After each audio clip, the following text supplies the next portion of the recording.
감사합니다. 오늘 하나님께서 저와 여러분에게 주시는 말씀은 이사야 30장 1절에서 17절인데 제가 대신 봉독해 드리겠습니다. 제 목이 잠겨 가지고 오늘 어 이렇게 벌써 여섯 번째 이렇게 하는 것 같아요. 그래서 목이 좀 잠겨 있어서 좀 불편하실 것 같은데 죄송한 마음으로 그래도 봉독해 드릴게요. 어쩔 수 없잖아요. 여호와께서 이르시되 패역한 자식들은 화 있을진저 그들이 계교를 베푸나 나로 말미암지 않고 아니하며 맹약을 맺으나 나의 영으로 말미암지 아니하고 죄를 더하도다. 그들이 바로의 세력 안에서 스스로 강하려 하며 애굽의 그늘에 피하려 하여 애굽으로 내려갔으되 나의 입에 묻지 아니하였도다. 그러므로 바로의 세력이 너희의 수치가 되며 애굽의 그늘에 피함이 너희의 수욕이 될 것이라. 그 고관들이 소안에 있고 그 사신들이 하네스에 이르렀으나 그들이 다 자기를 유익하게 하지 못하는 민족으로 말미암아 수치를 당하리니 그 민족이 돕지도 못하며 유익하게도 못하고 수치가 되게 하며 수욕이 되게 할 뿐입니다. 내겝 짐승들에 관한 경고로 사신들이 그들의 재물을 어린 나귀 등에 싣고 그들의 보물을 낙타 안장에 얹고 암사자와 숫사자와 독사와 및 날아다니는 불뱀이 나오는 위험하고 공고한 땅을 지나 자기에게 무익한 민족에게로 갔으나 애굽의 도움은 헛되고 무익하니라. 그러므로 내가 애굽을 가만히 앉은 라합이라 일컬었느니라. 이제 가서 백성 앞에서 서판에 기록하며 책에 써서 후세에 영원히 있게 하라. 대저 이는 패역한 백성이요 거짓말하는 자식들이요 여호와의 법을 듣기 싫어하는 자식들이라. 그들이 선견자들에게 이르기를 선견하지 말라. 선지자들에게 이르기를 우리에게 바른 것을 보이지 말라. 우리에게 부드러운 말을 하라. 거짓된 것을 보이라. 너희는 바른 길을 버리며 첩경에서 돌이키라. 이스라엘의 거룩하신 이를 우리 앞에서 떠나시게 하라 하는도다. 이러므로 이스라엘의 거룩하신 이가 이같이 말씀하시되 너희가 이 말을 업신 여기고 압박과 허망을 믿어 그것을 의지하니 이 죄악이 너희에게 마치 무너지려고 터진 담이 불쑥 나와 순식간에 무너짐 같게 되리라 하셨은즉 그가 이 나라를 무너뜨리시되 토기장이가 그릇을 깨트림 같이 아낌이 없이 부수시리니 그 조각 중에서 아궁이에서 불이 붙이거나 물 웅덩이에서 물을 뜰 것도 얻지 못하리라. 주 여호와 이스라엘의 거룩하신 이가 이같이 말씀하시되 너희가 돌이켜 조용히 있어야 구원을 얻을 것이요 잠잠하고 신뢰하여야 힘을 얻을 것이거늘 너희가 원하지 아니하고 이르기를 아니라 우리가 말 타고 도망하리라 하였으므로 너희가 도망할 것이요 또 이르기를 우리가 빠른 짐승을 타리라 하였으므로 너희를 쫓는 자들이 빠르리니 한 사람이 꾸짖은즉 천 사람이 도망하겠고 다섯이 꾸짖은즉 너희가 다 도망하고 너희 남은 자는 겨우 산 꼭대기에 깃대 같겠고 산마르 위에 기치 같으리라 하셨느니라. 아멘. 오늘 본문은 이 아수르의 그 위협에서 피해서 신흥 강국인 애굽과 동맹을 맺는데 그냥 일방적인 1대1 동맹이 아니라 오늘 본문에 보니까 엄청난 재물을 애굽에 갖다 바치고 애굽의 보호를 받는 아수르의 공격으로부터 이 보호를 받는 그 조약을 맺는 장면이 나오죠. 이 그런 장면입니다. 남유다가 애굽과 이 연합 전선을 펴는 그런 장면이고 애굽은 이제 막 신생하는 이 아주 강대국이었는데 오래된 강대국이지만 이제 아수르에 약간 대항할 만큼 세력이 커진 강대국이었는데 이제 아수르의 그런 이 북이스라엘을 아수르가 쳤을 때 그런 두려움을 이기지 못하고 애굽에게 이제 많은 재물을 보내서 우리를 지켜달라. 오늘 보니까 애굽의 그늘이라고 표현이 돼 있죠. 어, 우리를 지켜달라. 근데 그거에 대한 하나님의 말씀이 오늘 자세히 기록이 돼 있습니다. 어, 우리가 신앙 생활에 이 오해들을 조금 많이 하는 것 같아요. 뭐 우리가 신앙생활, 이렇게 교회 다닌다, 뭐 예수님 믿는다 이런 신앙생활에 대한 오해가 있냐면 사실 그 세상에도 당연한 것은 없잖아요. 세상에도 당연한 것이란 건 없어요. 우리가 사실 당연하다고 생각하는 것이 어쩌면 당연하지 않고 감사한 게 진짜 많아요. 우리가 지금 건강하게 살아가고 있는 거, 호흡하고 있는 거, 어, 우리가 크고 작은 어떤 위험과 어떤 이 유혹으로부터 우리가 잘 살고 견디고 있는 것들 이 당연하다고 생각하지만 사실은 이 감사한 내용들이 훨씬 더 많고 그게 많은지 몰라요. 뭐 건강이라든지 우리가 이렇게 예배하는 거라든지 다 주의 도우심이 있죠. 그런데 사실 세상에서 사는 사람들 보면 뭐든지 어떤 열매나 결과를 얻으려면 과정이라는 걸 거쳐야 돼요. 그래서 우리가 그런데 요즘 어떤 이 청소년들이라든지 요즘 젊은이들의 그런 문화를 보니까 요즘 뭐 청소년들 그 직업군 조사해 보니까 옛날에는 뭐 의사가 되겠다, 변호사, 판사가 뭐 최고의 직업군이었는데 이제 한동안은 또 유튜버로 막 바뀌었죠. 쉽게 돈 벌 수 있는 거. 요즘은 뭐 그런 것도 있대요. 뭐 주식하는 사람, 뭐 이런 것도 이 초등학생이 주식을 어떻게 하는가 싶은데 그런 만큼 다들 어떤 이미지가 있냐면 쉽게 남들은 저 사람은 쉽게 돈을 번다라는 이미지가 있고 그걸 계속 찾아가는 거죠. 어, 일확천금을 노리는 이렇게 쉽게 돈 버는. 근데 여러분 세상에 알다시피 쉽게 돈 버는 직업은 없습니다. 그리고 우리가 볼 때 아, 저 사람은 뭐 금수저야. 뭐 저 사람은 뭐 엄청난 뭐 배경이 있어 이렇게 얘기하지만은 뭐 아, 저 사람은 회장님이니까 얼마나 부러울까? 저 사람은 사장님이니까 얼마나 우리가 부럽냐 이렇게 하지만은 그렇게 되기까지의 과정은 혹독했다는 거. 그걸 잘 모르는 거죠. 그러니까 이제 요즘은 눈에 드러난 거 언론이라든지 뭐 SNS라든지 이런데 화려한 삶들을 보고 그걸 동경하는데 사실은 그렇게 되기 위해서는 얼마만큼 고된 과정들을 거치는지를 요즘 젊은 어린 친구들이 잘 모르는 거죠.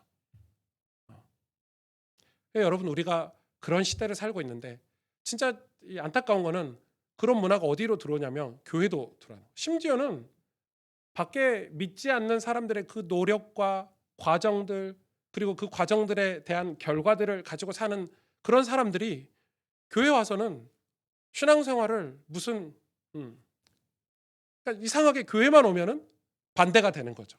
아 밖에서 여러분 그런 거 있잖아요. 우리 하다못해 건강하려고 하면 운동이라도 꾸준히 해야 되잖아요. 상식 아닙니까 상식? 그런데 교회 오면 이상하게 그걸 아무것도 안 해요. 그렇게 만들었어. 심지어 그렇게 만드는 거예요. 뭐 밖에서는 우리가 좋은 대학을 가려고 하면 열심히 공부를 해야 돼요. 좋은 직장에 가려면 남들보다 더 노력해야 돼. 그런데 교회만 오면 아, 교회는 그런 거하고 상관이 없다는 거지. 하나님이 그냥 하늘에서 은혜를 그냥 부어 주신다고 생각을 하는 거예요. 나 예배 갔다 오고 나 헌금 좀 하고 그러면 갑자기 하나님이 내 삶에 기적을 베풀어 주실 것 같은 허망한 생각을 가지고 사는 거죠. 그래서 뭐가 없죠? 내용이 하나도 없죠. 교회를 다니는데 아무런 내용이 없어요. 하나님이 누구신지 잘 몰라. 교회를 왜 다녀야 되는 줄도 몰라 요즘 청년들은. 그러니까 얼마나 안타까워요. 여러분 그게 교회 안에도 그렇게 들어온 거죠.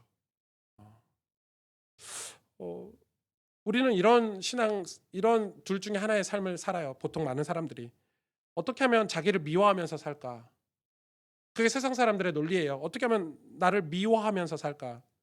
어떻게 하면 내가 더 빛나고 내 인생을 더 포장하고 내가 더 똑같은 세상의 자랑을 나도 할 수 있을까? 이게 이제 기본인데 하나님의 백성들은 영혼을 구원하는 일이 훨씬 더 중요하다고 생각하고 자기를 미워하는 삶에서 영혼을 사랑하는 삶으로 바뀌는 삶이 크리스찬의 삶인데 둘 중에 하나죠. 그런데 바뀌는 삶을 어떻게 합니까? 어떻게 하면 하나님 은혜로 살까? 어떻게 하면 하나님 내게 맡겨주신 영혼을 살려낼까? 세상 자랑하지 않고 주님 자랑하고 자기 체면을 살리는 것보다 한 영혼을 살리는 중요한 삶을 살아가는 그 사람이 천국 문 앞에 갔을 때 주님께 칭찬을 받잖아요. 잘했다. 나의 사랑하는 종아, 네가 착하게 충성됐구나. 이렇게 얘기한단 말이에요. 우리는 그러면은 신앙생활이 얼마나 중요하고 가치가 있습니까? 그런데 신앙생활이 얼마나 많이 오해됐냐면 신앙생활은 세상의 그런 이치들과 좀 다르다 이런 오해들을 하는데 하나님은 세상 이치도 하나님이 만드셨고 신앙생활도 그것과 별반 다르지 않다는 걸 여러분 아셔야 됩니다. 오늘은 고난주일이죠. 이번 주가 고난주간이에요. 예수님이 고난을 당하시고 십자가에 죽으셨기 때문에 뭐가 있죠? 부활이 있어요. 고난 없는 죽음 없는 부활은 있을 수 없어요. 죽지 않았는데 어떻게 부활해요? 여러분 우리가 성경을 너무 오해해요. 율법 없는 복음은 있을 수 없어요. 자꾸 어떤 목사님은 저는 깜짝깜짝 놀래요. 목사님들이 진짜 큰일 났다 한국 신학계가. 어떤 목사님은 구약을 읽을 필요가 없대요. 신약이면 된다는 거지. 물론 신약만 가지고 구원받을 수 있겠지. 그 말은 무슨 말이에요? 율법이 중요하지 않다는, 복음이 있는데 왜 율법을 강조하냐는 거예요. 여러분, 율법이 아니고 어떻게 복음을 받아들일 수 있겠어요? 율법으로 내 죄가 드러나야 예수님을 믿을 수 있는 건데 율법 없이 어떻게, 그러면 다윗이 왜 율법을 즐거워했고 사도 바울이 우리에게 이 율법을 지키라고 말씀하셨겠어요? 그러니까 여러분, 얼마나 우리가 어리석이, 이상하게 교회만 오면 이런 준비 과정, 아주 상식적인 부분들을 다 놓쳐버리고 그냥 교회는 나 교회 다녀, 하나님 축복하시겠지, 하나님 응답하시겠지, 뭐 교회 잘 다녔으니까 천국 가겠지, 다 이런 식인 거예요. 여러분, 부흥을 얘기하잖아요. 우리가 성경에서 말하는 부흥, 가정이 다 예수님을 믿고 내 마음에 하나님 은혜로 충만해지는 부흥을 얘기하잖아요. 죄를 회개하고 하나님 앞에 돌아오고. 근데 이런 부흥도 준비가 없으면 부흥을 하나님 주시잖아요. 준비 없는 부흥은 없어요. 칼빈의 예정론에 살펴보면 예정론에서 하는 얘기가 그거예요. 하나님이 구원하실 자에게 하나님을 찾는 선제적인 은혜를 주신다는 거예요. 그러니까 이런 거죠. 하나님이 구원하시기로 작정한 사람이 교회도 가고 싶고, 어느 날 갑자기 어느 날 예수 믿는 사람에게 나 예수 믿고 싶다고 말도 하고 싶고 성경도 읽고 싶고 이런 걸 주신다는 거예요. 하나님 완전하시니까. 부흥도 마찬가지죠. 준비가 안 된 부흥은 있을 수가 없어요. 우리 신앙이 준비 없는 결과는 없는 거예요. 예배하지 않는 사람이 부흥을 어떻게 맛볼 수 있겠어요? 저는 그런 걸 너무 많이 봤어요. 어떤 젊은 부부가 저한테 이야기를 하는 거예요. 목사님, 우리 가정이 예수님을 안 믿는데요. 엄마 아빠가 예수님을 안 믿고 형제들도 잘 신앙생활 안 한대요. 너무 가슴이 아프고, 엄마 아빠가 진짜 예수님 믿고 우리 가정이 복음만 되도록 목사님 기도해 주시면 눈물로 글썩글썩해요. 그런데 제가 그 기도를 해줄 수가 없어요. 왜냐하면 이분은 예배를 안 와요. 벚꽃 피면 벚꽃 핀다고 안 오고, 유채꽃 피면 유채꽃 핀다고 안 오고 무슨 1년 내내 꽃이 그렇게 많이 피는지, 꽃구경간이라고 예배를 안 와. 그러니까 가정을 향한 가정 복음화가 자기를 통해서 이루어지는 일인데 자기는 준비를 하지 않아. 목사님 기도해 주시면 가정 복음화 되겠지, 뭐 이런 식인 거지. 여러분, 그런 이 허망한 신앙생활을 우리가 지금 하고 있는 거예요. 이런 신앙생활의 오해들을 너무 많이 하고 있어요. 신앙은 세상의 그런 가치보다 훨씬 가치 있는 거기 때문에 더 잘 준비해야 되고 더 과정이 중요해야 돼요. 그런 걸 우리가 너무 많이 놓치고 사는 거죠. 여러분, 운동선수든 농부든 뭐든 세상에 그 어떤 것이든 과정에 따른 결과가 있는 거예요. 하물며 신앙생활은 안 그럴까요?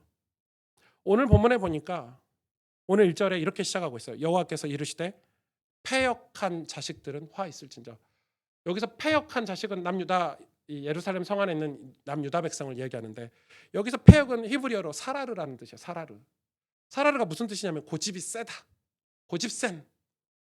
그러니까 이 패역이란 단어의 뜻이 고집 센, 고집이 너무 센 거예요. 지금 남유다가 어떤 상황이냐면, 이 남유다가 하나님의 말씀대로 하나님 뜻대로 살아야 되는 이스라엘 백성, 하나님의 이 도우심과 하나님 말씀에 순종해서 살아야 되는 이스라엘 백성이 이제 자기 고집대로 살기 시작한 거예요. 자기 고집대로 살았던 이스라엘이에요. 그래서 뭐라고 얘기하냐면, 아수르가 쳐들어올 것 같으니까, 공격할 것 같으니까 애굽하고 동맹을 맺으면, 애굽의 재물을 받쳐주고 애굽이 우리를 보호해주면 우리는 안전할 거라고 자기들끼리 회의를 한 거예요.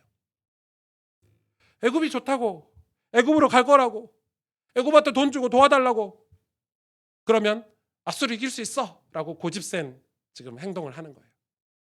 어린아이가 떼쓰듯이 지금 얘기하고 있는 거예요. 우리 애굽 갈 거야. 왜냐면 이미 애굽의 영향을 받았어요. 신흥 강국 아수르에 맞설 수 있을 만큼 애굽이 커진 상태이기 때문에 애굽의 문화를 받아들이고 애굽의 정치와 경제에 영향을 받아서 애굽이 너무 좋았거든요. 어린아이 떼쓰듯이 이야기하는 거예요. 애굽의 그늘로 가면 좋다고 생각했어요. 그런데 하나님은 오늘 뭐라고 말씀하시냐면, 그 애굽을 너희가 애써서 힘써서 어린 낙타 등에 잼을 들고 막 뱀이 나오고 정갈이 나오고 독사가 나오는 길을 가서 그 재물을 그들에게 바쳤지만 그들은 무슨 민족이라? 무익한 민족이라 너희에게. 오히려 너희에게 도움이 헛되고 무익할 뿐만 아니라 그 애굽은 가만히 앉은 라합이라 그랬거든요. 라합은 3번 나오죠, 성경에서. 기생 라합. 그리고 욥기서에도 라합이 나와요. 그리고 오늘 본문에 라합이 나옵니다. 이 라합이라는 뜻은 이 리워야단과 비슷한 뜻이에요. 그냥 약간 거짓말하는, 악한 거짓말을 하는 그런 뜻인데, 아무튼 애굽을 그런 라합이라고 오늘 표현하셨어요. 그러니까 여러분 지금 어떤 상황입니까? 세상으로 가면 그 세상이 우리를 보호해주고 지켜줄 줄 아는데 아니라는 거예요. 오히려 더 우리를 수치스럽게 한다는 거예요. 하나님이 그걸 얘기하는데 지금 애굽은 어린아이처럼 떼쓰고 있는 거죠. 지난 금요일에 저는 요즘 우리 자살률이 계속 늘어나고 있죠. 진짜 기하급수적으로 늘어나고 있고, 지금 저는 정치인들이 무슨 공약을 막 내걸고 뭐 이런저런 공약들 내거는데 정치인들 저희 다 다시 뽑아야 된다고 생각해요. 지금 우리나라가 어른들이 해야 될 일은 어린 자녀들을 건강하게 자랄 수 있는 환경을 조성해야 된다고 생각해요. 지난 금요일에 진짜 저는 충격적인 기사를 보고 믿을 수가 없었어요. 이 아빠가 현직 교사인데 주말부예요. 같은 자녀들 교육 때문에 한 도시에 살고 있고 엄마랑 아이들 둘이, 아빠는 지방에서 무슨 교사를 하는 거예요. 교사가 끝나면 이제 주말이니까 집에 오겠죠. 누나가 있고 누나는 공부를 좀 잘하는 것 같아요. 중학생 남자애는 공부를 못한 것 같아, 정황상. 아빠가 집에 오면서 무슨 뭐에 충격을 받았는지 기분이 나쁜지 갑자기 가족회의를 소집해놨어. 내가 오늘 집에 갈 때까지 다 행복에 대해서 생각하고 있어. 우리 가족 행복에 대해서 생각하고 있어. 그냥 그런 문자를 딱 보낸 거예요. 가족들이 갑자기 아빠가 행복이라는 주제로 가족회의를 소집했. 그 자체가 문제죠. 아빠가 오랜만에 왔으면 통닭도 좀 사주고 잘 지냈냐고 해줘야 되는데 가족회의를 소집한데 행복이라는 주제로 뜬금없이. 그래 모이서 회의를 한 거예요. 넌 행복이 뭐라고 생각해? 넌 행복이 뭐라고 생각해? 결론이 뭔지 아세요? 아빠가 하는 말이, 그 둘째가 공부를 못하는, 걔가 타켓이었어 애초부터. 나름 머리를 쓴 거지. 그래서 하는 말이, 야 너만 공부 잘하면 우리 가족이 다 행복할 것 같다. 얘가 중학생이 나만 사라지면 우리 가족이 행복할 것 같겠네 하고 바로 뛰어내렸어요. 그 회의 도중에. 그 높은 데서 뛰어내려서 즉사했어요. 그럼 그게 지금 이번 주 금요일에 일어났던 일이에요. 너무 잘못됐죠? 그 아빠가 행복을, 예. 그러니까 지금 하나님을 정말 믿는 사람이라면 그래 말 안 하겠죠. 또 보니까 기독교 집안이 여전히 저는 가슴이 미어져요. 아마 추측하건대 그 아빠가 학교 선생님인데 다른 집 자식들은 과외도 안 하고 학원도 안 보냈는데 공부 몇 등 한다, 그런 얘기 하잖아요. 나는 현직 교사인데, 교사인 내 아들이 공부를 못해. 얼마나 자존심이 상했고 얼마나 기분이 나빴는지. 너만 행복하면 우리 가족이 다 행복할 것 같다는 말로 아이의 가슴에 대못을 박았죠. 대못만 박았으면 다행이게요. 지금 우리가 지금 너무 잘못된 사회 구조를 만들어 가고 있어요. 신앙 교회도 똑같아요. 신앙생활 다 어떤 식으로 하냐면 겉모양으로 다 해요. 아이들이 교회를 다 떠나죠. 부모님들이 아이들에게 신앙의 어떤 삶을 이야기하는 게 아니라 다들 이러는 거예요. 예수 믿어라. 예배 드려라. 예배 똑바로 드려라. 헌금해라. 왜 태도는 그렇냐? 아이들 다 교회를 떠나죠. 그거는 우리가 그간의 과정의 열매라고 저는 생각해요. 그러면 우리 젊은이들이 다시 교회로 돌아오게 하려면은 우리는 눈물로 씨앗을 뿌려야 돼요. 그리고 우리 자신이 정말 회개하고 믿음의 자리로 돌아와야 된다고 생각해요. 우리 어른들이. 여러분, 세상은 그렇게 호락호락하지 않아요. 마귀가 그렇게, 이 악한 영들이, 어둠의 세력들이 그렇게 호락호락하지 않다니까요. 그래서 교회가, 우리 아이들이 돌아왔을 때 그 자리를 지켜주는 게 굉장히 중요해요. 미국 그 교회 역사를 제가 공부를 많이 해요. 미국이 굉장히 탄탄한 기독교 국가가 된 거는 그들이 굉장히 탄탄하게 성경을 읽고 자녀에게 성경을 가르치고 굉장히 소박한 삶들을 추구했었는데, 갑자기 미국에 문화가 일어난 거죠. 뭐 락 문화도 일어나고 콘서트 문화도 일어나고, 미국에 이제 조금 부유해지니까 사람들이 막 모여가지고 콘서트 같은 거 하고 막 대형 집회 같은 거 하고 이런 일들이 막 벌어졌어요. 응? 문화가 발전한 거지.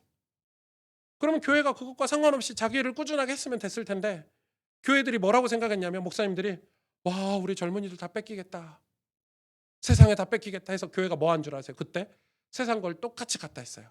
열린 예배, 콘서트 예배. 그래서 실제 교회가 효과를 봤어요. 엄청난 젊은이들이 교회에 몰려들었어요. 그때 막 미국의 이 메가처치라고 하죠. 그냥 대형 교회가 아니야. 메가처치야. 막 수만 명씩 몰려들었어요. 그리고 놀라운 사실, 언제 그랬냐는 듯이 교회가 식어버리고 다 떠나버렸어요. 차갑게 식어버렸어요. 왜냐하면 뜨겁게 모여서 막 눈물 흘리고 찬송하고 찬양하고 집회를 했지만은 내용이 하나도 없는 거예요. 내용이. 막상 결혼해서 시집 가고 아이를 낳고 살다 보니까 그런 문제를 처리할 능력이 하나도 없는 거예요. 그걸 한국교회가 또 모방해서 했죠, 한동안. 진짜 감사한 거는 지금 미국에 그걸 다시 회복하자 회개하고 우리가 다시 하나님 앞에 성경을 읽고 다시 하나님 뜻대로 사는 삶을 살아보자고 일어나고 있어요. 그래서 제가 여러분에게 그런 책들을 지금 소개하는 거예요. 싱글레어 목사님이나 데이비드 플랫 목사님이나 이런 책들을 소개하는 거예요. 다시 회복하려고 하는 거예요. 기본을. 그러니까 우리가, 부모님들이 신앙생활을 해야 되는데 나는 신앙생활을 안 하면서, 제가 저희 와이프하고 그런 얘기 했어요. 한빈이가 어디 서울대 뭐 연대 고대 가면 진짜 좋겠는데 우리도 못 갔잖아. 입덕 꺼내지 말자. 우리도 못 간 서울대를 왜 아들한테는 강요하냐고. 벌써부터 헛된 허망된, 그래서 탄탄하게 기본은 갖춰주되 본인이 하고 싶은 거 하라고 밀어주자. 뭐 이런 대화 진짜 많이 해요. 근데 오류죠. 이상해요, 부모들이. 자기는 서울대 안 가봤으면서 아들은 꼭 서울대를 가야 되는 거야. 행복이 뭔지 모르는 거지. 그래서 여러분, 이게 왜 그러는지 보세요. 18절에 이제 가서 백성 앞에서 서판에 기록하며 책에 써서 후세 영원히 있게 하라. 이게 무슨 말이냐면, 이 내용을 지금 우리가 읽고 있는 거예요. 이런 실수들, 남유다의 실수들을 기록해서 서판에 영원히 있게 하래요. 근데 어떤 내용이냐? 9절에 대저 이 백성은 패역한 백성이요, 거짓말하는 자식들이요, 여호와의 법을 듣기 싫어하는 자식들이라. 10절에 그들이 선견자들에게 이르기를 선견하지 말라, 선지자들에게 이르기를 우리에게 바른 것을 보이지 말라, 우리에게 부드러운 말을 하라, 거짓된 것을 보이라. 지금 뭐 하는 줄 아시겠죠? 여호와의 법을 싫어하는 정도가 아니라 우리에게 선견자들 보고 선견하지 말래요. 지혜자들 보고 지혜를 말하지 말래요. 선지자들 보고 우리에게 바른 길을 보여주지 말라는 거예요. 심지어 뭐라고 얘기합니까? 부드러운 말을 하래요. 거짓된 것을 보이래요. 이런 거지. 여러분이 교회 왔는데 목사가 성경 얘기하지 마세요. 하나님 말씀하지 마세요.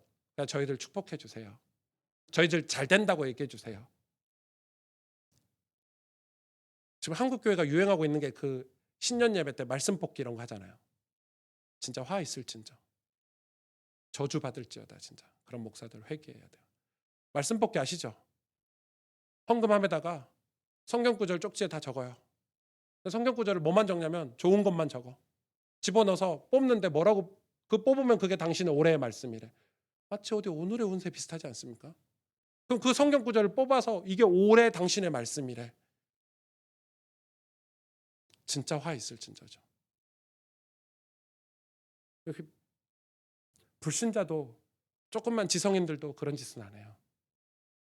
그래서 하도 어이가 없어서 너무 많은 교회들이 그런 걸 하니까 정말 너무너무 어이가 없더라고요. 그래서 성경을 안 읽어요. 성경 자체를 우리에게 주셨는데 뽑기하고 있어요. 말씀 뽑기. 이런 수준 낮은 교회를 하니까 젊은이들이, 지성인들이 교회를 다 떠나죠. 근데 오늘 본문에 보니까 마치 그런 거야. 좋은 말 하래. 부드러운 말 하래. 회개하라는 말 하지 말래. 죄인이라는 말 하지 말래. 이제 아예 그걸 법으로 만들려고 해. 그럼 어떡하죠, 여러분? 11절에 보니까 너희는 바른 길을 버리며 첩경에서 돌이키라. 이스라엘의 거룩하신 이를 우리 앞에서 떠나시게 하라. 심지어는 하나님 내 앞에서 좀 치워. 하나님 얘기 좀 하지 마. 천국 얘기 좀 하지 마. 지옥 얘기 좀 하지 마. 지금 우리가 애굽의 문화를 받아들이고 애굽의 문화를 수입해가지고 번영하는 것만 얘기해. 강대상에서. 지금 그런 내용이잖아요. 읽어보세요, 여러분. 이걸 기록해. 그 당시 남유다 백성이 얼마나 타락했는지 기록하라고, 그걸 기록해서 지금 우리가 이사야서를 읽고 있는 거예요. 이러므로 12절에 이스라엘의 거룩하신 이가 이같이 말씀하시되 너희가 이 말을 업신여기고 압박과 허망을 믿어. 압박은 아수르의 압박이고 허망은 애굽의 허망이거든요. 허망한 신앙생활을 하는 거예요. 내용이 하나도 없는 헛된 망상 같은 신앙생활을 하고 있는 거예요. 그러면서 13절에 이렇게 말씀하고 있어요. 표현 보세요. 이 죄악이 너희에게 마치 무너지려고 터진 담이 불쑥 나와 순식간에 무너짐 같게 되리라 하셨은즉. 이 죄가, 하나님을 멀리하는 죄가, 타락한 이스라엘이 이 불쑥 튀어나와서 곧 터지기 직전까지 이 담벼락이 이게 불쑥 튀어나오는 거예요. 여러분 그 댐이 막 물이 차면은 막 이렇게 불룩 튀어나오듯이 풍선이 이렇게 부풀듯이 배불뚝이 성벽이 된 거예요. 뭘로요? 이런 죄악들로. 죄악이 관영해서 곧 터지기 직전에 배불뚝이 성벽이 딱 된 거예요. 그 얘기하고 계시는 거예요. 나중에 터지죠? 이게 터지는데 물뜰 것도 얻지 못한대. 터져가지고 성벽이 얼마나 쓸모없게 되냐면 아궁이에 불 지필 것도 안 되고 다 남는. 예수님 그거 예언하셨죠? 돌 위에 돌 하나 남지 않고 다 무너지리라. 허망한 거예요. 허망한 거예요. 패역한 이스라엘, 고집센 이스라엘이 어떻게 되는지를 성경은 기록해 놓았어요. 아주 부끄러운 신앙인으로 남게 되는 거예요. 자녀들에게. 바른 길을 저버리고 하나님, 거룩하신 하나님 우리 앞에서 떠나게 하라고 한 그 이스라엘이 허망한, 내용도 없는 허탄한 껍데기만 이 교회로 우리 후대들에게 남겨놓는 거예요. 유럽 교회처럼. 건물만 남겨놓는 거예요. 종교심만 남겨놓는 거예요. 안에 내용이 하나도 없어요. 거룩도 없어요. 그냥 종교적인 것만 남겨놓는 거예요. 죄는 반드시 터져요. 죄는 반드시 결과가 있어요. 그래서 하나님이 그 죄가 반드시 결과가 있어서 십자가에서 대신 그 공의를 이루시려고 사랑을 이루신 거잖아요. 여러분 공의 없는 사랑은 없어요. 공의가 없다면 나 너희 사랑해 하고 끝나는 거예요. 책임 없는 사랑은 없어요. 나 너 사랑해 해놓고 책임은 안 진다? 그거 사랑이 아니죠. 하나님이 우리 보고 우리 사랑하신대. 근데 당신은 공의를 지키지 않아. 그건 사랑이 아니죠. 율법을 주셨기 때문에 우리가 복음을 깨달을 수 있는 거예요. 저희 아들이 6살인데 지금 수영을 배우거든요. 수영을 너무 좋아해요. 저는 좀 안 닮은 것 같아요. 저는 좀 물을 무서워하는데. 근데 수영장에 가면 수영 선생님이 한국 체대 나오셨더라고요. 몸이 막 저는 수영장을 처음 가봤거든요. 저는 수영장 가볼 일이 없었는데 한빈이가 수영을 배우는데 처음에 갔더니 수영을 제대로 가르치는 거 맞아? 이렇게 수영을 관람하잖아요, 부모님들이. 근데 계속 애하고 그냥 장난치고 노시더라고요. 그러니까 제 마음에 비싼 돈 내고 힘들게 여기까지 와가지고 수영 가르치는데 저러시나 해서 좀 마음에 의구심이 있었어요. 근데 나중에 궁금해서 물어봤더니 하는 말이 수영 기술을 배우기 전에 물과 친해져야 된대. 두려움을 없애줘야 돼. 그거 과정이더라고요. 근데 제가 그거 보고 아, 선생님 이리 와봐요. 나 비싼 돈 냈는데 왜 수영 안 가르치고 집에 하고 놀고 있어요? 이래 말하면 되겠어요, 안 되겠어요? 안 되겠죠. 그리고 한빈이도 마찬가지인 거예요. 얘가 수영을 해본 적이 없으니까 몸이 다 굳어가지고 수영에 발달되는 근육이 하나도 없으니까. 그래서 물에서 지금은 물 속에 들어가면 무서워가지고 꼬르륵 가라는 애가 물 위에서 자유롭게 수영을 하고 다니려면 뭘 해야 되죠? 레슨을 받아야 돼요. 수영을 배워야 돼요. 어떤 기간을 채워서 배워야 돼. 그 기술을 배워야 돼요. 그런데 한빈이가 힘들어 안 배워. 그럼 너는 물에서 수영 못하는 거야. 너는 아빠처럼 살아야 돼. 꼬르륵 들어가게. 무조건 물에서 자유로우려면 수영이라는 그 기술을 마스터를 해야 내가 물에서 자유를 얻을 수 있어요. 진리를 알지니 진리가 너희를 자유케 하리라. 아멘. 아닌가요? 작은 운동 하나도 그 혹독한 과정 거쳐야 내가 물에서 자유로울 수 있어요. 신앙 이상하죠. 교회만 오면 아무것도 안 하려고 해요. 성경 좀 읽자니까 그게 그렇게 기분 나쁜가 봐. 여러분 진짜 웃긴 목사님들도 많아요. 성경을 일독을 안 한 목사님들도 계시더라고요. 자기는 한 번도 안 해봤대, 성경 일독을. 창세기부터 요한계시록 읽어본 신학교가 문제가 많죠. 근데 어떻게 복사를 하고 있죠, 여러분? 마치 이런 거죠. 영화 요즘 유튜브에 보면 영화 줄거리만 이렇게 요약해서 해주는 채널이 많잖아요.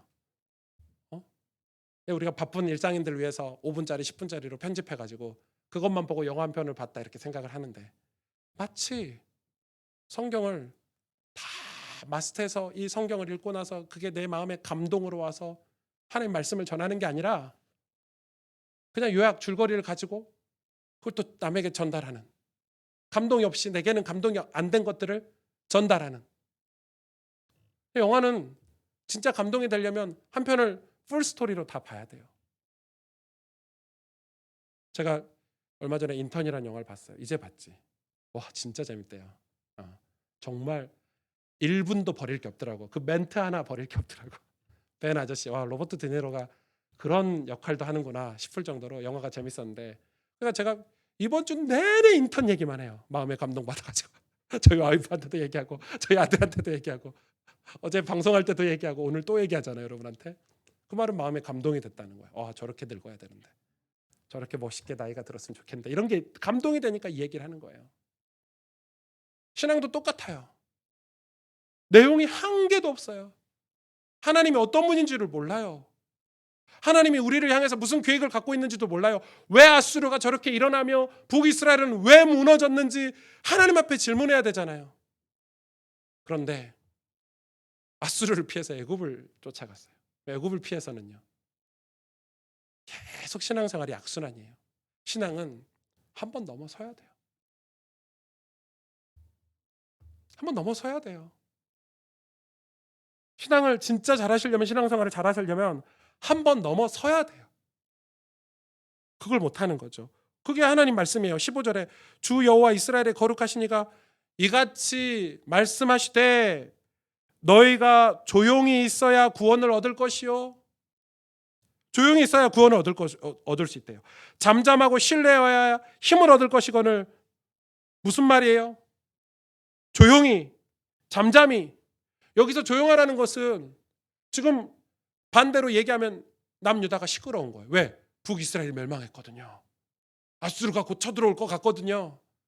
또 우리는 세상의 문화를 다 받아들여 갖고 남유다 성 안에 이스라엘 백성들은 애굽의 문화니 아수르의 문화니 정신이 없거든요. 엄청 시끄러워서 분주하고 시끄러워서 뭘 못해요? 하나님 말씀을 못 듣고 있어요. 이거는 우리 육신적인 분주함도 있지만 마음이 시끄러운 거예요. 우리 마음에 세상 것이 막 들어오잖아요. 우리 마음에 연예인이 한 명만 들어와도 성경 못 읽어요. 우리 마음에 로또 이런 것만 들어와도 하나님 못 바라봐요. 마음이 시끄러운 거예요, 지금. 그래서 뭘 다 잃어버렸어요? 하나님이란 존재를 잃어버렸어요. 그리고 그런 마음이 시끄럽고 분주한 이스라엘 백성에게 이사야 선지자가 가서 말씀을 전하니까 시끄러워. 좀 저리 가봐. 우리 다 알고 있는 거야. 좀 부드러운 얘기를 해. 우리한테 좀 축복받을 얘기 좀. 지금 복권 긁었는데 복권 당첨된다는 좀 예언 좀 해줘. 뭐 이런 식인 거예요. 완전 배불뚝이가 됐어요. 그런 걸로. 그래서 하나님은 이야기하시는 거예요. 내 말 좀 들어, 내 말 좀 들어. 한빈아, 아빠 말 좀 들어. 한빈이가 6살이니까. 이 한빈이가 약간 감기 기운이 있었어요. 그러니까 감기는 아니고 약간 컨디션이 안 좋아. 근데 꼭 제가 유치원 끝나고 데리고 오면은 꼭 그 아이스크림 살래 그 무인 아이스크림 가게 앞에서 꼭 한마디씩 해요. 아빠 이러면서. 제가 보통 사주죠. 뭐 컨디션 괜찮으면 사주죠. 근데 감기 기운이 있잖아요. 엄마가 절대 아이스크림 사 먹이지 말라고 아침에 들었어. 목이 안 좋아. 그러니까 감기 사줄 수 없죠. 한빈이가 아빠 이랬어. 안 돼 오늘은 아이스크림 사줄 수 없어. 괜찮아 다 괜찮아. 한빈이 말은. 당연히 지는 괜찮다 하지. 아이스크림 먹고 싶어 하더니 그 목적에 빠져 있으니까. 난 괜찮아 괜찮아. 안 괜찮아 안 괜찮아. 아 아파. 나 안 아프다니까. 너 지금 아파. 지금 네 목소리가 이상해. 아니야 이거 괜찮아. 이러면서 아이스크림 먹겠다는 목적에 빠져 있는 거죠. 마음이 시끄러운 거야. 한빈이 마음이 아이스크림에. 아빠 말이 안 들려. 지금 우리가 그런 거죠. 내 말 좀 들으라고. 내 얘기 좀 들으라고 하나님이 이야기하시는 거예요. 조용히 잠잠히. 조용하고 잠잠히 하나님만 바라볼 수 있다는 것은 엄청난 뭐가 있다는 거죠. 하나님을 향한 신뢰가 있다는 거예요. 하나님이 누군지 아시는 거예요. 아수르가 일어나든 북이스라엘이 멸망하든 애굽이 일어나든 하나님이 그 세상의 모든 것보다 내 안에 크신 하나님이라고 믿는다면 잠잠히 하나님 바라볼 수 있겠죠. 근데 하나님에 대해서 몰라. 왜? 말씀을 듣지 않잖아요. 선지자들을 내쫓았잖아요. 하나님 말씀을 펴질 않잖아요. 그러니 하나님이 세상보다 작은 하나님이야. 그러니까 당연히 세상을 쫓아가죠. 여러분 안에 계신 주님이, 여러분 안에 계신 하나님이 세상보다 크신 하나님인 걸 믿으시길 바랍니다. 그래서 성경은 두려워하지 말라, 두려워하지 말라, 두려워하지 말라. 하나님께서 우리 인간에게 하신 말씀 중에 가장 많이 하신 말씀이 뭐냐면 두려워하지 말라. 내가 너와 함께 하겠다 이렇게 말씀하셨어요. 하나님이 엄청 크신 하나님. 그걸 안 믿는 거예요. 마치 6살짜리 한빈이가 아빠를 안 믿듯이 나는 다 알고 있는데 너 오늘만 버티면 돼. 네가 감기가 나으면 아빠가 2개라도 3개라도 사줄 수 있어. 눈앞에 보이는 당장의 달콤한 결과들만 얻으려고 그 견디는 과정을 포기하는 거예요.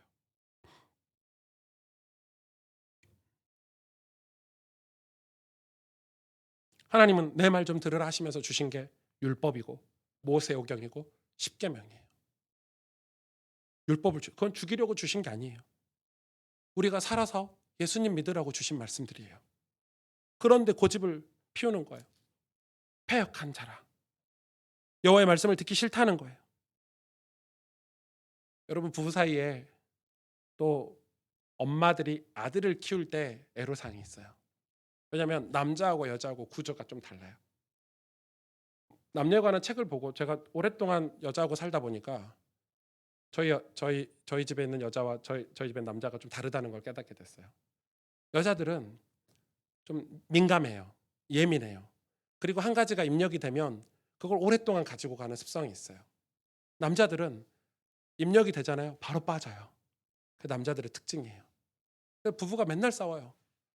남자들은 진짜 까먹었거든요. 진짜 깜빡했어.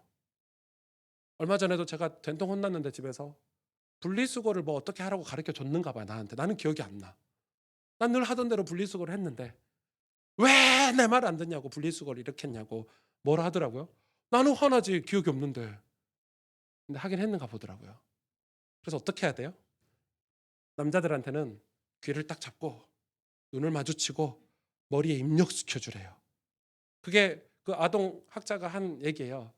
눈을 마주치고 입력을 시켜줘야 된대 여자들이. 안 그러면 남자는 그냥 지나가는 말로 와이프가 지나가는 말로 말하면 저는 까먹어요. 그게 집중을 안 하고 있으면 마음에 안 당기면은 남자들은 100% 까먹어요. 남자애들은 맨날 까먹어. 한 얘기 또 하고 한 얘기 또 하고 한 얘기 또 하고 한 얘기 또 하는 게 남자예요. 아마 결혼 안 하신 분들 이해 못 하시겠지만 결혼한 분들은 다 동감할 거예요. 환장해요. 저희 와이프 표현입니다만은. 그래서 일하고 욕먹는 게 남자들이죠. 네. 그래 여자분들이 좀 이해해 주세요. 예. 우리 남자들 힘들어요. 직장 생활하랴, 사회생활하랴. 집에 갔는데 또 와이프 말 안 들었다고 혼나고 하고 욕먹는 게 남자거든요. 아무튼 지금 그런 상황인 거죠. 그래서 우리는 뭘 해야 됩니까? 우리 마음속에 은혜가 떠나가서는 안 돼요. 왜냐하면 지금 우리가 싸워야 될 신앙의 대상은 어떤 세력이 아니라 겉모양을 중시하는 신앙과 그 결과들과 싸워야 돼요. 그게 세상이거든요. 겉모양을 중시하는 신앙들 때문에 뭘 잃어버렸냐면 우리 속사람, 우리 영혼, 우리 마음이 은혜 받는 방법들을 자꾸 놓쳐버린단 말이에요. 그래서 겉모양만 중요하게 생각해요, 교회들이. 건물, 시스템, 프로그램, 우리의 명예. 그러다 보니까 마음이 변화되고 마음이 새로워지고 내 마음에 은혜가 머물러 있어야 되는 그런 신앙이 사라지다 보니까 부모님들에게 권위만 남고 자녀들은 그런 게 너무 싫고 그러니까 신앙 생활이라는 게 없는 거지. 전도서 9장 1절에 3절에 이 모든 것을 내가 마음에 두고 이 모든 것을 살펴본 즉 의인들이나 지혜자들이나 그들의 행위나 모두 다 하나님의 손안에 있으니 사랑을 받을지 미움을 받을는지 사람이 알지 못하는 것은 모두 그들의 미래의 일들이 열매로 알겠다는 거죠. 사랑받는지 미움받는지는 미래의 일들로 나타나는 거예요. 이번에 2절에 보니까 모든 사람에게 임하는 그 모든 것이 일반이라 악인과 선인 선한 자와 깨끗한 자와 깨끗하지 아니한 자 제사 드리는 자와 제사 드리지 아니한 자 다 일반이래요. 선인과 죄인 맹세하는 자와 맹세하기를 무서워하는 자가 다 일반이래요. 무슨 말입니까? 3절에 모든 사람의 결국은 일반이라. 세상은 다 두 가지로 나눠져 있다는 거예요. 깨끗한 자와 깨끗하지 않은 자, 제사 드리는 자와 제사 드리지 아니하는 자. 그런데 뭐라고 기록합니까? 이것은 해 아래서 행해지는 모든 일 중에 악한 것이니 곧 인생의 마음에는 악이 가득하여 그들의 평생에 미친 마음을 품고 있다가 후에 죽은 자들에게 돌아가는 것이라. 인생의 허무함을 얘기하고 있는 거예요. 마음에 악한 것 그거 품고 여러분 죽지 않으시길 바랍니다. 지금 뭐 하는 거예요? 지금 사람들이 싸우는 거예요. 넌 선하냐? 난 착하냐? 너는 악하냐? 넌 제사 드리냐? 제사 안 드리냐? 알겠는데 그거 뭐 미래에 어떤 열매로 나타날지는 모르겠지만 중요한 거는 전도서에서 하는 얘기예요. 너의 마음은 어떠냐는 거예요. 이 겉모양을 중시하는 신앙은 세속적인 신앙의 형태인데 결과들이 얼마나 무서운지 몰라요. 그래서 당장 교회들도 임기응변식으로 좋은 결과를 얻으려고 교회가 숫자적으로 대중화되고 숫자적으로 교회 숫자를 늘리려고 임기응변식으로 목회를 하거나 프로그램을 무분별하게 가지고 교회로 들어오거나 미국 교회가 지금 후회하고 있잖아요. 열린 예배 후회하고 있어요. 콘서트 같은 예배 지금 미국 교회들이 땅을 치고 후회하고 있어요. 다 떠났거든요. 젊은이들이. 지성인들이 교회를 다 떠났거든요. 이제 다시 성경을 공부하고 있고 이제 다시 왜요? 교회는 사실 변함이 없어야 돼요. 교회는 자극적이면 안 돼요. 교회는 한결같아야 돼요. 교회는 변질되지 않고 자극적이지 않아야 돼요. 이건 전통을 얘기하는 게 아니에요. 은혜를 얘기하는 거예요. 교회는 은혜가 없으면 안 돼요. 이 예배, 이 강단에 생명의 생수가 흘러넘쳐야 되고 성경의 가르침이 멈춰서는 안 되고 복음이 선포되는 게 멈춰서는 안 되는 게 교회예요. 어떤 세상의 유혹과 환경 속에서도 교회는 교회의 자리를 지켜줘야 돼요. 이곳에 오는 분들이 성경을 통해 말씀을 통해 주님을 만나야 돼요. 교회만 가면 구원받을 수 있다. 교회만 가면 예수님 만날 수 있다. 이게 돼야 되는 거예요. 교회 갔는데 우와 교회 갔더니 교회 콘서트 집회 끝내주더라. 집회가 끝내주는데 내용은 하나도 없어요. 교회 다니는 장로 권사님들이 내용이 하나도 없어요. 장로라는데 권사라는데 집사라는데 교회에서 무슨 리더라는데 심지어 목사라는데 아무런 내용이 없어요. 허망한 신앙생활을 하고 있는 거예요. 겉모양을 중요시하기 시작하면 교회 안에 교제도 없어요. 왜? 전부 겉모양으로 서로 사람을 판단하니까. 아름다운 교제가 일어날 수가 없죠. 사랑하고 섬기고 희생하고 가난한 자를 돕고 일어날 수 없어요. 그건 겉모양을 중시하는 사람들에게 그건 중요하지 않아요. 그래서 실력 있는 사람, 돈 많은 사람하고 교제하려고 하지 가난한 자를 돌보려고 하지 않아요. 겉모양을 중시하는 사람들은. 심지어 교회도 사교의 장이 됐어요. 야, 어디 교회 가면 국회의원들이 있더라. 어디 교회 가면 뭐 누가 있더라. 이러면서 교회를 옮겨 다녀요. 겉모양을 중시하는 신앙이 우리가 싸워야 될 대상이에요. 사실은 우리가 내면에 우리 속사람이 은혜로 가득 차면 마귀는 아무것도 아니에요. 세상 아수르, 애굽 아무것도 아니에요. 내 안에 계신 하나님이 훨씬 큰데요. 근데 그걸 잃어버렸기 때문에 겉모양을 중시하면서 그걸 우리 안에 있는 은혜를 다 소멸시켜 버렸기 때문에 교회들이 방황하는 거예요. 애굽 쫓아다니고 아수르 쫓아다니고 그러는 거예요. 하나님 우리 인생을 다 보고 계세요. 우리 인생이 끝날 때 다 셈하신대요. 셈. 우리 말 한마디 한마디, 우리 행동 하나하나 다 셈하고 계세요. 여러분 말도 함부로 해서는 안 돼요. 사실은. 다 셈하신다고 기록하고 있어요. 그런데 마음에 악이 가득한 채로 인생이 마치면 되겠습니까? 천국 못 가겠죠. 진짜 실력 있는 크리스찬은 마음에 은혜 있는 사람이에요. 예수님이 그 은혜가 있어서 어디로 갔죠? 바리새인과 어울리지 않았어요. 종교 지도자들과 어울리지 않았어요.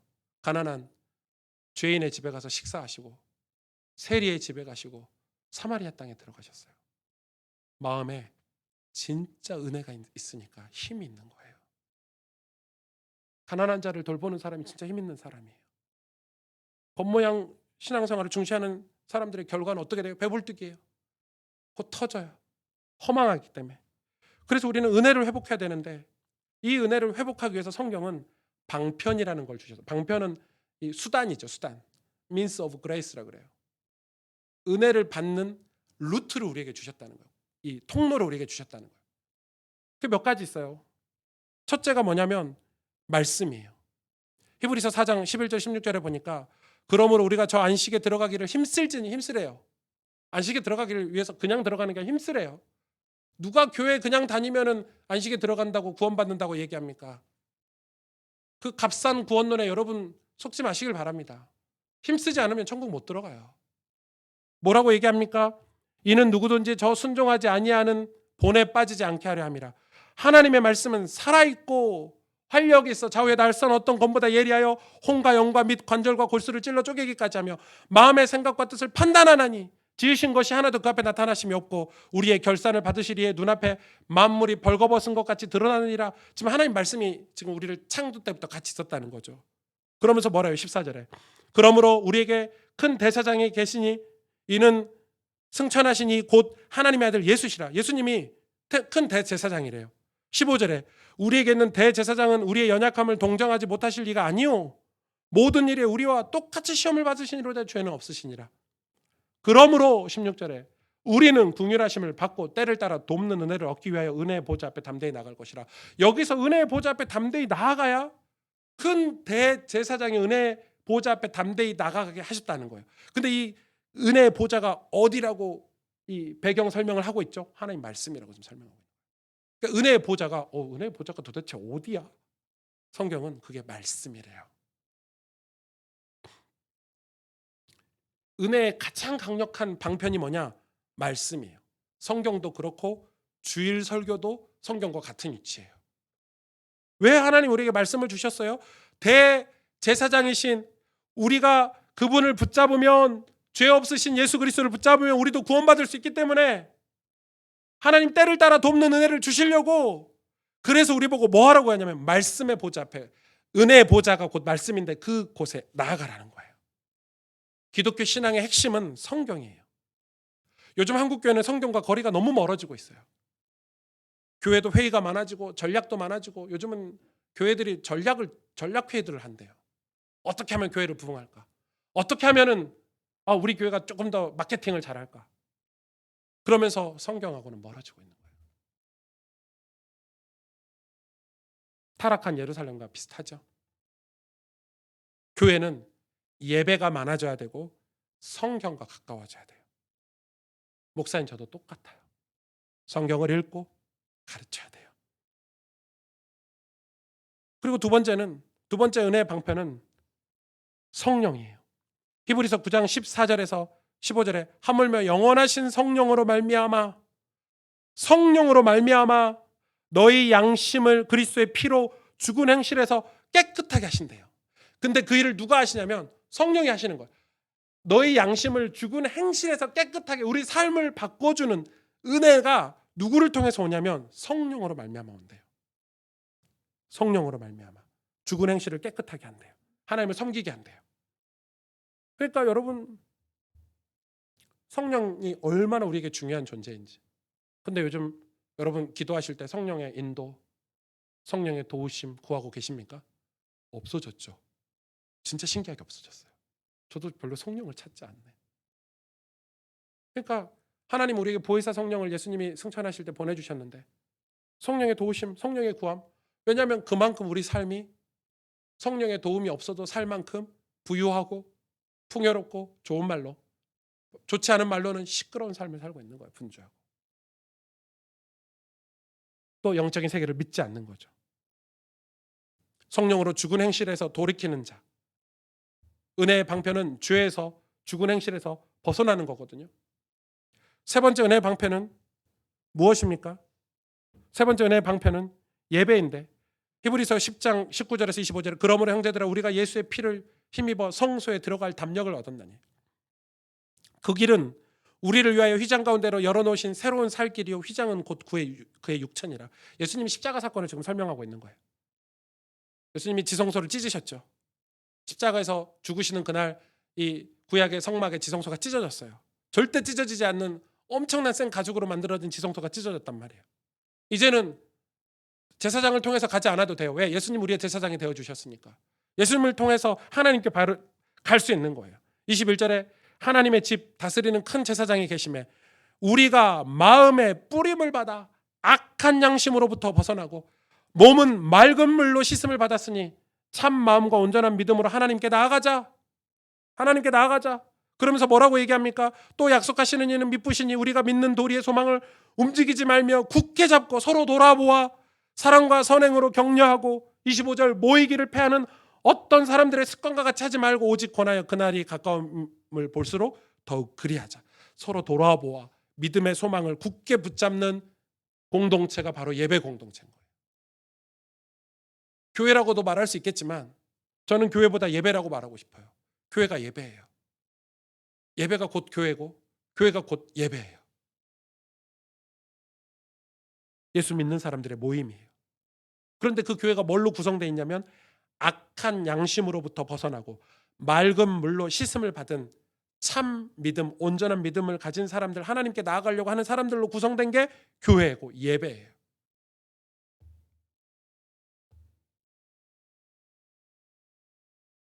이 예배 우리가 지켜야 돼요. 이 예배 회복해야 돼요. 제가 처음 교회를 갔는데 진짜 좋은 교회를 갔어요. 저희 목사님이 설교를 하시는데 원고를 빽빽하게 적어서 읽으시는 설교를 하세요. 얼마나 지루해요, 그런 설교가. 눈도 안 마주쳐요, 우리하고. 계속 읽으시는데. 근데 저희 목사님 설교는 예화도 없어, 예화도 없어. 그냥 성경 그대로 읽고 설명해 주는 완전 오리지널 강의 설교. 저희 박희성 목사님께서. 저도 처음에 갔더니 엄청 졸립더라고요. 근데 제가 진짜 하나님 은혜예요. 고등학교 2학년 이제 막 시작하려고 할 때 목사님 설교가 귀에 딱 들어오더라고요. 신기하죠? 그대로 좀 죄송하지만 저희 중고등부 전도사님 설교가 안 들어왔어요. 너무 시시해. 맨날 뭐 청소년 얘기나 하시고. 목사님 설교 성경이 이렇게 들어오는데 와, 저 진짜 대예배 지금처럼 이렇게 예배 드리지도 않아요. 오전 예배, 오후 예배, 저녁 예배 이런 때 아닙니까? 하루 종일 수요예배까지. 말씀이 너무 달콤해. 성경을. 그래서 저는 성경과 가까워진 계기가 목사님이었어요. 그래서 여러분 예배는 우리가 그냥 지켜야 되는 정도가 아니라 이런 살아있는 하나님 말씀으로 우리 삶을 새롭게 하는 이 예배를 우리가 굳게 지켜야 되는 거예요. 이게 은혜의 방편이에요. 은혜를 어디서 하나님이 주시냐면 예배 때 다 주세요, 사실은. 그리고 마지막으로 찬송하는 입술이에요. 은혜의 방편, 은혜의 수단, 찬송하는 입술. 히브리서 13장 15절에 19절에 그러므로 우리는 예수로 말미암아 항상 찬송의 제사를 하나님께 드리자. 이는 그 이름을 증언하는 입술의 열매니라. 그러면서 뭐라고 얘기합니까? 오직 선을 행함과 서로 나누어 주기를 잊지 말라. 하나님이 이 같은 제사를 기뻐하시느니라. 너희를 인도하는 자들에게 순종하고 복종하라. 그들은 너희 영혼을 위하여 경성하기를 자신들이 청산할 자인 것 같이 하느니라. 그들로 하여금 즐거움으로 이것을 하게 하고 근심으로 하게 하지 말라. 이게 무슨 얘기입니까 지금? 우리 입술에 찬송의 제사가 나와야 되는데 우리 입술에 찬송의 제사가 나오는 것은 선을 행하는 것과 서로 나눠주는 것과 같은 거라는 거죠. 쉽게 말하면 삶이 완전히 변화돼서 입술로 찬송을 하는 삶이, 이건 단지 노래, CCM 노래 찬송가 부르라는 게 아니라 내 마음이 선을 행할 정도로 내 삶이 변화돼서 내 입술에서 나오는 고백을 얘기하는데, 이거는 언제 가능하냐면 17절에 보니까 순종하고 복종할 때 가능하대요. 이게 하나님 앞에 우리가 순종하고 복종할 때, 믿고 맡길 때 우리 삶의 기적이라는 게 벌어져요. 여러분, 한빈이가 수영을 배우는데 한국 체대 나온 수영 선수 출신인 선생님이 한빈이를 가르치는데 한빈이를 그 선생님한테 믿고 맡겨야 되겠죠. 믿고 맡겼을 때 한빈이는 실력이라는 게 생겨요. 그 과정을 다 믿고 맡길 때 한빈이는 수영이라는 걸 할 수 있는 거예요. 복종과 순종은 그런 의미예요. 남유다 백성이 아수르를 바라볼 게 아니고 애굽을 바라볼 게 아니고 하나님께 복종하고 그 말씀에 순종했을 때 하나님이 지키시고 보호하신대요. 여러분, 신앙은 굉장한 신비가 있어요. 여기서 하나님께 온전히 맡길 때 시대마다 그런 일들이 있었잖아요. 주기철 목사님도 그렇고 손양원 목사님도 그렇고 성경 속 인물들 보세요. 하나님께 온전히 믿고 맡겼을 때, 온전히 신뢰했을 때, 잠잠히 조용히 하나님을 바라볼 때 하나님 항상 일하셨어요. 그때 뭐가 나와요? 찬송이 나오는 거예요. 믿으니까. 그런데 지금 이스라엘 백성 찬송이 나와요? 아니요. 시끄러워요. 애굽으로 가자. 회의하고 있고 전략 짜고 있고 이러는 거예요. 찬송이 안 나오는 거예요. 안 믿으니까. 내 안에 은혜가 없는 거예요. 은혜가 저 멀리 있어 잊혀졌어요. 십자가 사랑이 저 멀리 있어요. 그래 내 삶이 다 무너져 버렸어요. 마음은 다 돌같이 돼버렸어요. 우리 마음은 다 돌처럼 굳어져 버렸어요. 하나님이 남유다에게 제발 내 말 좀 들어라. 제발 사랑하는 나의 백성아 내 말 좀 들어라. 내가 너희를 어떻게 사랑하는지. 근데 철없는 아들처럼 시끄러워요. 제발 좀 가만히 좀 있어요. 우리가 알아서 할 테니까. 지금 오늘 본문의 말씀이에요. 여러분 마음속에 은혜가 있습니까? 내 마음속에 은혜가 있다면, 내 마음속에 은혜가 있다면 우리는 승리하게 될 거예요. 우리가 싸워야 될 것은 다른 사람과 싸우고 외부의 적들과 싸울 게 아니라 우리 안에 은혜를 회복하는 거예요. 왜냐하면 결코 죄는 은혜를 이길 수 없어요. 결코 어둠은 빛을 이길 수 없어요. 그래서 우리 마음속에, 우리 속에 은혜를 받는 걸 방해하는 겉모양을 중시하는 신앙과 우리는 싸워야 돼요. 목사인 저는 그게 더 심하겠죠. 목회를 하니까. 저 월급도 받아야 되고요. 이 건물세도 내야 되고요. 우리 교육자들 사례비도 줘야 되고요. 얼마나 신경이 많이 쓰이는지 몰라요. 그래서 싸워야 되는 거예요. 만약에 목회를 그런 거에 시끄러운 그런 쪽으로 목회를 하기 시작하면 저는 완전 싹군 목사가 되는 거예요. 성경을 제대로 가르치지 못하겠죠. 성도들 눈치 보겠죠. 그렇게 되고 싶지 않아요. 하나님 앞에 갔을 때, 천국 문 앞에 갔을 때 하나님이 너 왜 그렇게 살다 왔어? 부끄러운 구원을 받고 싶지 않아요. 그러기 위해서 우리 어떻게 뭘 회복해야 돼요? 내 마음에 세상보다 크신 하나님. 그래, 우리 굶어 죽더라도 아무것도 없어도 하나님 우리를 지키시고 보호하시지. 이 그 거대한 세상보다 더 크신 하나님이 내 안에 믿어지는 거예요. 그 은혜잖아요. 그 은혜가 있어야 돼요. 그걸 우리가 회복해야 돼요. 은혜 받는 일이 우리가 이 땅에서 감당해야 될 사명인 거예요. 교회는 은혜가 있어야 돼요. 은혜 없는 교회가 무슨 의미가 있습니까, 여러분?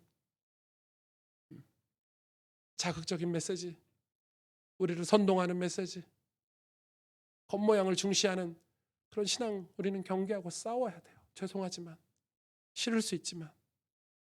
그래서 우리 속 사람이 다시 은혜로 회복할 수 있도록 은혜의 방편들을 우리가 다시 회복하고 하나님의 말씀을 다시 경청하고 듣는 자리로 우리가 회복하기를 원합니다. 기도하겠습니다.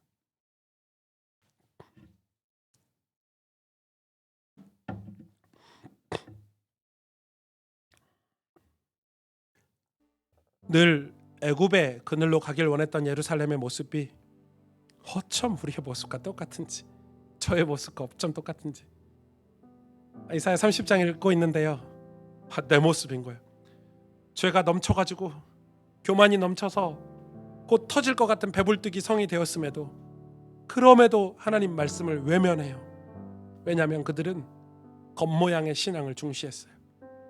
눈앞에 보이는 세상적인 결과가 중요했기 때문에. 그러나 정작 애굽은 곧 멸망하고 죄악으로 가득한 성도 곧 터져서 무너질 것인데, 그걸 말해주는 선지자를 핍박했어요. 하나님은 그럼에도 이스라엘 백성에게 말씀해주고 계세요. 구원받으려면 다시 하나님을 조용히 바라보라고, 다시 잠잠히 주의 말씀을 들으라고, 주님을 신뢰하라고. 다 도망하겠지만 그 남은 사람 소수가 산꼭대기에 깃대 같고 산마리 위에 기치같이 남은다고 말씀하셨어요. 예, 몇 명 안 되더라도, 겨우 몇 명 안 되더라도 그 산꼭대기에 깃대 같고 산마리 위에 기치같이 남아있는 하나님 말씀을 듣고 조용히 듣고 하나님을 바라보는 사람을 통해서 하나님은 또 일하시더라고요. 우리 다시 은혜를 회복하기를 원합니다. 겉모양의 신앙이 아니라 우리 속사람의 은혜를 다시 회복하기를 원합니다. 우리 마음에 은혜가 있는지 진실하고 정직하게 정말 은혜를 받도록, 정말 우리 마음에 은혜가 막 흘러넘치도록, 그래서 입술에 찬송이 나오는 삶을 다시 회복하기를 원합니다. 그래서 다시 하나님이 당신의 영광을 드러내는 거룩한 성이 되도록, 거룩한 교회가 되도록, 거룩한 성도가 되도록 하나님 말씀 붙잡고 이 시간 같이 기도하길 원합니다. 정말 보배롭고 존귀한 주의 자녀로 살아갈 수 있도록 하나님 우리를 다시 우리 속에 은혜가 회복되기를 원합니다. 같이 한 목소리로 하나님 앞에 같이 기도하겠습니다. 하나님 감사합니다. 주님,